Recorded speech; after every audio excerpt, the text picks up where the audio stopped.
Gusto niyo bang malaman kung paano bayaran ang inyong electricity bill online using GCash? Alamin natin ngayon sa ating step-by-step guide. Ako po ay si Solomon Say ng Ilocano Defenders. Ilocano Defenders. Para sa lahat. Ilocano So, step 1. Siyempre, open nyo ang inyong GCash app. So, pag nabuksan nyo na yung GCash app ninyo, punta lang kayo dito sa upper right corner na nakasulat na Bills. Pag nakita mo yung Bills section na yan, makita nyo yung mga categories. May mga electric utilities, water utilities, cable, telecoms, etc. So, click nyo lang yung electric utilities.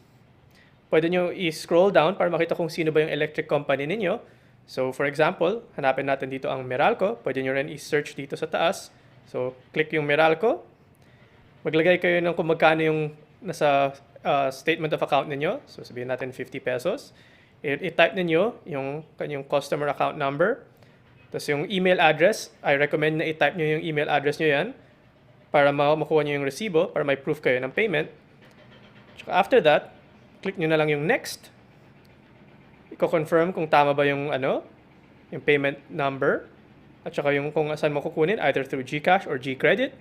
Click lang ng next. Tapos pwede nyo i-click yung confirm. Pag nag-confirm na yan, automatic na yung payment na yan. At saka dapat na-receive na rin yan ng inyong electric company katulad ng Meralco. Pag nakuha nyo yung resibo, make sure to save and download na lang yung receipt na yun para may mapakita kayong proof kung hindi pa na-register yung payment na yun. And that's how you can pay your electric bill online using GCash. Ilocano Defenders.